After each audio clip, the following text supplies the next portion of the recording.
જળચેતન. લેખક હરકિશન મહેતા. ચેપ્ટર 36. ચિંતનને બહાર રવાના કરી દઈ રૂમમાં બાણાની સ્ટોપર ચડાવીને એકલી પડેલી તુલસીને બીજી ક્ષણે સવાલ જાગ્યો. હું આ શું કરું છું? એકલી પડીને હું શું કરવા માંગુ છું? સ્ટોપર બંધ થવાનો અવાજ સાંભળીને બારણે ટકોરા મારતો ચિંતન પણ આવું જ કાંઈક બોલ્યો હતો. તુલસી, હું અંદર નહીં આવું. પણ બારણું શું કામ બંધ કરી દીધું? તેના અવાજમાં દ્રાસકો હતો. કદાચ એકલી પડીને આઘાતના આવેશમાં હું કંઈક કરી બેસીશ તો? પણ મારે કરવું છે શું? શું કરવું જોઈએ મારે? બારણા તરફ પીઠ ફેરવી લેતી તુલસીની નજર શ્રીનાથજીની છબી પર પડી. 5 વર્ષની બેહોશીમાં પોતે જે ગુમાવી બેઠી એનો આઘાત શરીરના કણે કણમાં પ્રસરી ચૂક્યો હતો. છતાં કોઈ પ્રત્યાઘાત કેમ જાગતો નથી? હૃદય આવું નઠોર બની ગયું. ધીમે ધીમે પગ ઉપાડતી તુલસી શ્રીનાથજીની છબી સામે આવીને ઊભી રહી. સવારે આંખ ઉઘાડ્યા પછી ચહેરો જોવાની અનેકવાર ઈચ્છા જાગી હતી, પણ ડિસોઝા કે યશોદાબેને દાદ આપી ન હતી. ચહેરો એકાદ દિવસ મોડો જોવા મળશે તો શું બગડી જવાનું તુલસી? યશોદાબેને લાડભર્યો ઠપકો આપ્યો હતો. ડિસોઝાએ તો તને સમજાવ્યું કે લાંબી માંદગીથી ઉઠ્યા પછી દર્દીએ 24 કલાક સુધી પોતાનો ચહેરો નહીં જોવો જોઈએ, નહીતર અપશુકન થાય. એ બિચારીને આવો વહેમ છે તો શું કામ ઉપરવટ જઈને અરીસો માંગે છે? અત્યાર સુધી તો એ ઈચ્છાને પોતે દબાવી શકી, પણ 5 વર્ષ બેહોશ રહ્યાની જાણ થયા પછી માણસને પોતાનો ચહેરો જોઈ લેવાનું મન તો થાય જ ને. અને હવે અપશુકન થવામાં બાકી શું રહ્યું છે? પિતાજી છોડી ગયા, શ્રીકાંતર છોડી ગયા. શ્રીનાથજીની છબીના કાચમાં પોતાનું પ્રતિબિંબ નિહાળવા માટે પગની પાની ઊંચી કરીને તુલસી થોડી અદ્ધર થઈ એટલે માથાના જખમમાં પીડાનો સણકો ઉપડ્યો. પડી ન જવાય એ માટે એક હાથ ભીત પર ટેકવી દેવો પડ્યો. આટલી જહેમત લીધા પછી પણ છબીના સાદા કાચમાં મુખની સુરેખ આકૃતિ જોવા ન મળી. જે કાંઈ દેખાયું તેમાં પોતે પહેલાં હતી એવી જ રહી હોવાનો ભાસ મળ્યો. ધક્કો લાગ્યો હોય તેમ એના પગની પાની જમીન પર પછડાઈ. શું હું 5 વર્ષની ઉંમર પચાવી ગઈ? વધુ વખત ઊભા રહી નહીં શકાય એવું લાગ્યું એટલે બિછાનું પકડી લઈને વિચારે ચડી ગઈ. સગાઈ થઈ ત્યારે મને 19મું ચાલતું હતું. 5 વર્ષ પછી હું 24ની થઈ ગણાવું. એ ગણતરી કરતાની સાથે જ સહેજપણે તેના બંને હાથ શરીર પર ફરી વળ્યા. ઉંમર વધવાની સાથે મારું શરીર વિકસ્યું નહીં હોય? ડિસોઝા બોલી ગઈ હતી. ગોસ્વામી, તું એવી દેખાય છે કે જાણે હજુ ગઈકાલે ઊંઘીને સવારે ઉઠી હો. તો મારી બુદ્ધિ પર નોંધાઈ ગઈ હશે. મગજમાંથી એ વિચાર ખંખેરી નાખવા માટે તેણે 2-3 વાર માથું ધૂણાવ્યું, પણ એમાં ફાવી નહીં. મારે ચિંતનને આ રીતે બળજબરીથી બહાર મોકલી દેવો જોઈતો ન હતો. મારું વર્તન એને જરૂર બાલિશ લાગ્યું હશે. એ હવે બહુ મોટો થઈ ગયો.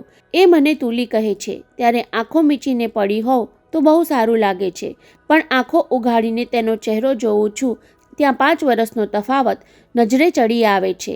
અમે બેઉ સરખે સરખા હોઈએ એવું કેમ લાગતું નથી? ચિંતન બદલાઈ ગયો હશે એટલે કે પછી 5 વર્ષમાં મારે જ બદલાવું જોઈએ, તે બદલાઈ નહીં હોવ એટલે મને આવું લાગે છે. જુવાનીના મૂલ્યવાન 5 વર્ષ હું ગુમાવી બેઠી. અને એની આંખોમાં વહેલી વાર આંસુ ઉભરાવા લાગ્યા. બંને પગના ગોઠણ પર માથું ટેકવીને ધ્રુસકે ધ્રુસકે રડવા લાગી. 5 વર્ષ ગુમાવ્યા, પિતાને ગુમાવ્યા, શ્રીકાંતને ગુમાવ્યો. હૃદયનો ઉભરો ઠલવાતો ગયો, છતાં ભાર હળવો ન થયો. જીવનમાં હવે કોઈ સાર રહ્યો ન હોય, કોઈનો આધાર રહ્યો ન હોય એવી નિરાધારનો ખાલીપો હૈયાને વધુ વજનદાર લાગવા માંડ્યો. ભીતરમાં ઊંડે ઊંડે એક વિચાર સળવળી ઉઠ્યો. જીવીને હવે કરવું છે શું? જે ગુમાવી બેઠી એ તો હવે પાછું મળવાનું નથી. અને ત્યાં ટેલિફોનની ઘંટડી વાગી. જાણે કોઈ રૂમમાં આવી ચડ્યું હોય તેમ ચોકીને તુલસીએ માથું ઊંચું કરી લીધું. જાણે કોઈ પોતાના આંસુ જોવાનું હોય તેમ ટેલિફોનની ઘંટડી કરતાંય વધુ ઝડપે બંને હાથથી ચહેરો લૂછવા લાગી. ફોન લગાડનાર થાકીને બંધ કરી દેશે એવી ઈચ્છા કરી, પણ પછી ખ્યાલ આવ્યો કે નીચે બેઠેલી ઓપરેટર ફોન નહીં ઉંચકાય ત્યાં સુધી પીછો છોડશે નહીં. કોઈ જાતની ઉતાવળ ન હોય તેમ ધીમે ધીમે સરકીને ફોન સુધી પહોંચી ગાલીચા પર ગોઠણભેર થઈને રિસીવર ઉંચક્યું. ત્યાં જ સામેથી પૂછા થઈ, તમે પોતે જ 18 નંબરના પેશન્ટ છો ને? જી હા. 2 અક્ષર બોલવામાં તુલસીને વધુ પરિશ્રમ પડ્યો. તમારો ફોન છે. મારો ફોન? ચોંકી જવાને કારણે ઝડપથી બોલાઈ ગયું. કોણ છે? KGMના ડીન શ્રીવાસ્તવ સાહેબ. એટલું કહીને ઓપરેટર વચ્ચેથી ખસી ગઈ એટલે પરિચિત અવાજ કાને પડ્યો. તુલસી, બારણા બંધ કરીને એકલી શું કરે છે? સાંભળીને તુલસી સમજી ગઈ કે બહાવરા બની ગયેલા ચિંતને મારા એકલા પડવાની જાણ ડીન સાહેબને કરી દીધી. સાંભળ બેટી તુલસી, ડીન સાહેબના એ 3 શબ્દો કાને પડતા જ ફરી તુલસીની આંખો ઉભરાવા લાગી. ગોસ્વામી પરિવાર પરંપરા પ્રમાણે પિતાજી તેને ક્યારે વહાલમાં બેટી તુલસી કહીને બોલાવતા એ યાદ આવી ગયું. તું રડવા માંગતી હોય તો ભલે રડ તુલસી. એનું ડૂસકું ફોનમાં સાંભળી લીધું હોય તેમ પિતાના વાત્સલ્યથી ડીન સાહેબ કહી રહ્યા હતા. પણ રડતા રડતા મને સાંભળવાનું ચાલુ રાખજે બેટી. શબ્દોને બદલે ડૂસકા દ્વારા ડીન સાહેબને જવાબ મળ્યો એટલે ઉતાવળે આગળ વધ્યા. હમણાં જ મને ખબર મળ્યા કે તને બધી જાણ થઈ ગઈ. હકીકતમાં તો હું જ તને બધું કહી દેવા માંગતો હતો. તુલસી, પિતાનું સ્થાન તો કોઈ ન લઈ શકે, પણ પહેલ વહેલી તને જોઈ ત્યારથી મેં તને દીકરી જેવી ગણી છે. જવાબમાં તેમને એકી સાથે 2-4 ડૂસકા સંભળાયા.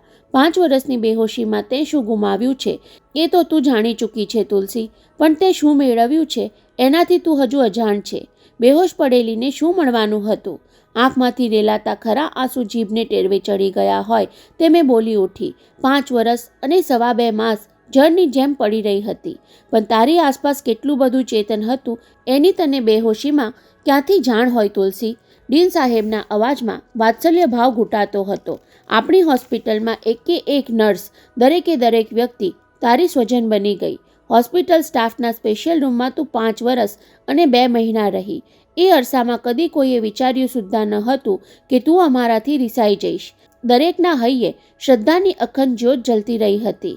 શ્વાસ લેવા પૂરતું રોકાઈને ડીન સાહેબે આગળ ચલાવ્યું. તને ખબર છે તુલસી, પણ તને ક્યાંથી ખબર હોય કે હોસ્પિટલની દરેક સિસ્ટરે પોતાની રજા જતી કરી તારી સરભરા ચાલુ રાખી હતી. તું જલ્દી સાજી થઈ જાય એ માટે જાત જાતની માનતાઓ માનતી રહી હતી. અને યશોદાબેન તો સગી દીકરી માટે કોઈ ન કરે તેમ મારી તુલસી રટણ કરતા રહ્યા હતા. બેહોશીમાં એ તારા વાળ ઓળવા આવતા, તારા માથામાં બદામનું તેલ નાખતા, વારંવાર કહેતા, મારી તુલસી એવી સુગડ છે કે વાળ જરા પણ વિખરાયેલા હોય તો ન ચાલે. સાંભળતા તુલસીનો એક હાથ માથા પર જઈ ચડ્યો. અને તુલસી, અમે બધા તો ઠીક, પણ એક વ્યક્તિ એવી છે જેને તારા ભાનમાં આવવાની દ્રઢ શ્રદ્ધા સાથે જે તપ કર્યું એવું તપ આ કળયુગમાં કોઈ કોઈના માટે કરે નહીં. બોલતા બોલતા ડીન સાહેબ પોતે જ ગદગદ બની ગયા. 5 વર્ષ અને 2.25 મહિનાના દિવસ કેટલા થાય તુલસી? એટલા દિવસની કોઈ રાત એવી નથી કે ચિંતને તારાથી દૂર વિતાવી હોય, અને તે પણ તારા રૂમમાં નહીં, તારા રૂમના દરવાજા બહાર. દ્વારપાળની જેમ એ તપ કરતો રહ્યો. 2-2.5 વર્ષથી તો રાતે તારા રૂમની બહાર તાળું મારીને તને એકલી અંદર રાખતા. ત્યારે એણે શું કર્યું તુલસી, કહું તને? એને સતત ચિંતા રહ્યા કરતી કે બંધ રૂમની અંદર અચાનક રાતે મધરાતે તું ભાનમાં આવીશ અને આજુબાજુ કોઈને નહીં જુએ તો, તું સાથ પાડીશ અને બહાર સુધી નહીં પહોંચે તો. એણે પોતે તો તારી બાજુમાં આખી રાત એકલા બેસી રહેવાનો આગ્રહ નહીં કર્યો, પણ તારા ભાનમાં આવવાની જાણ થાય એટલા ખાતર તારા હાથના કાંડે દોરી બાંધી. એ દોરીના બીજા છેડે એક ઘંટડી બંધાવી અને ઘંટડી રૂમના વેન્ટિલેશનની બહાર લટકાવી. શ્વાસભેર બોલી રહેલા ડીન સાહેબના ફેફસા ભરાઈ આવ્યા, છતાંય અટક્યા નહીં. એ ઘંટડી વાગે અને પોતે બહાર બાકડે ઊંઘમાં સાંભળવાનું ચૂકી જાય એવી દહેશતમાં તેણે નીંદર હરામ કરી દીધી. ત્યારે તુલસીને થયું કે પોતે વધુવાર રિસીવર પકડી રાખી શકે એમ નથી, પણ ડીન સાહેબ પૂરું કર્યા વગર છોડવાના ન હતા. ચિંતન ડૉક્ટર થઈ ગયો એની તો તને જાણ થઈ ચૂકી છે તુલસી, પણ ડૉક્ટરનું ભણતા ભણતા એણે જે તપશ્ચર્યા કરી એની કોઈ ડિગ્રી આ જગત પાસે નથી. અરે, દરેક વર્ષની પરીક્ષાનું પરિણામ આવે ત્યારે કોલેજથી સીધો પહેલો તારી પાસે પહોંચી જતો. તું તો સાંભળવાની ન હતી, છતાં પાસ થયાના ખુશખબર સૌ પ્રથમ તને સંભળાવવા માંગતો હોય તેમ પોતાનું આખું માર્કશીટ વાંચી જતો. ત્યારે અમને બીક લાગતી, આ છોકરો એકાદ દિવસ પાગલ થઈ જશે. બસ બસ, હવે બસ કરો ડીન સાહેબ. તુલસી લાગણીના ઉભરા સાથે બોલી ઉઠી, પણ ડીન સાહેબે ચાલુ રાખ્યું. અમે બધા જ ધીરજ ખૂટી ગઈ હોય એમ બસ કહી દેવાની અણી પર આવી ગયા હતા. પણ તુલસી, ચિંતને ક્યારે બસ કહ્યું નહીં. ગયા અઠવાડિયે મુંબઈમાં દુનિયાના ન્યુરોલોજિસ્ટની કોંગ્રેસ ભરાઈ ગઈ. એની જવાબદારી આપણા ડૉક્ટર પંડ્યા સાહેબ સંભાળતા હતા.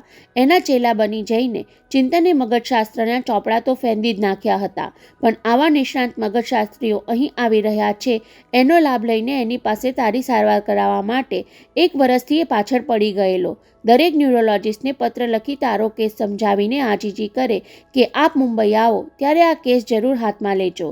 આ વિશે હું તને ફોન પર વધારે કહી શકું તેમ નથી, પણ એટલું કહી દઉં કે આજે તું ભાનમાં આવીને મારી સાથે વાતચીત કરવા સમર્થ બની છે એ ચિંતનના પરમ પુરુષાર્થ અને અનેક વ્યક્તિઓની અપાર લાગણીનું પરિણામ છે, કહીને ડીન સાહેબ જરાવાર અટક્યા એટલે તુલસી વચ્ચે બોલી ઉઠી, આ બધાનું ઋણ હું ક્યારે કેવી રીતે ચૂકવી શકીશ સર?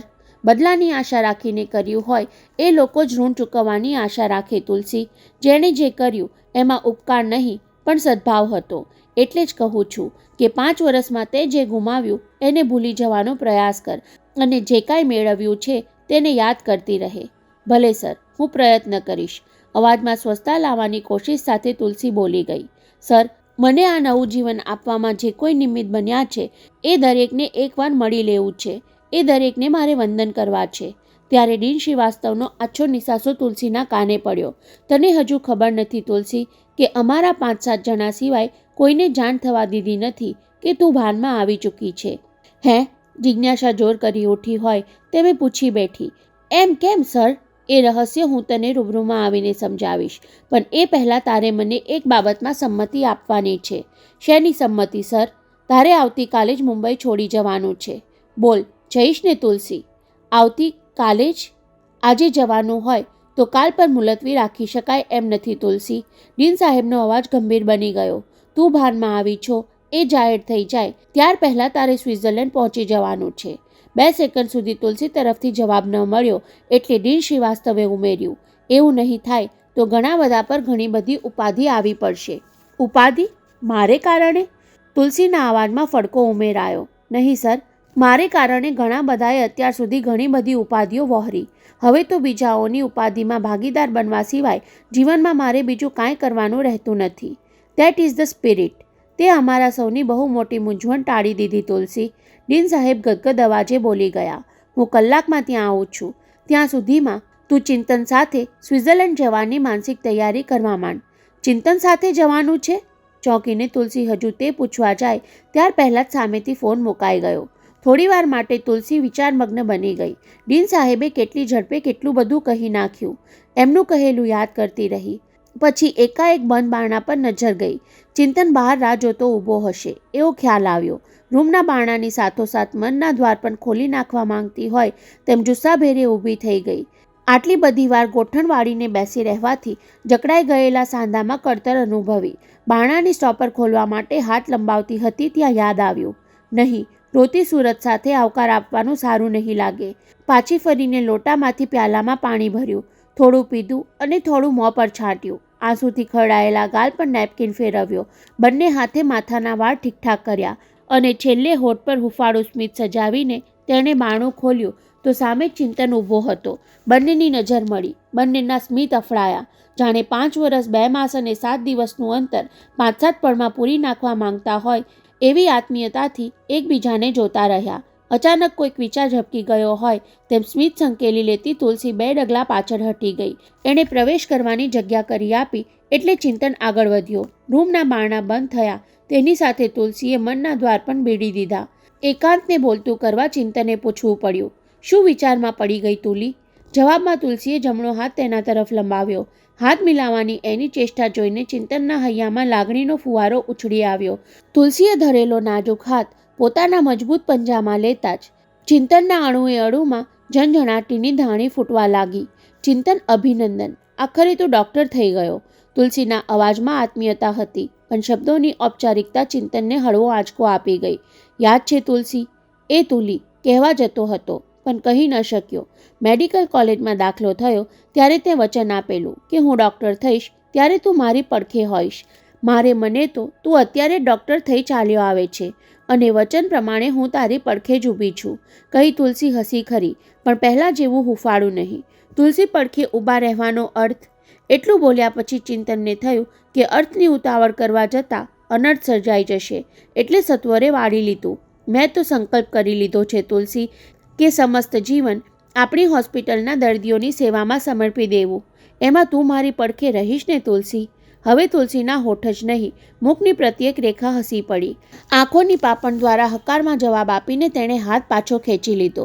પછી ઊંડો શ્વાસ લઈને બોલી ઉઠી, હોસ્પિટલે મારા માટે એટલું બધું કર્યું છે ચિંતન કે એના બદલામાં મારું તો એક જીવન પણ ઓછું પડે, કહીને બિછાનામાં બેસી પડી.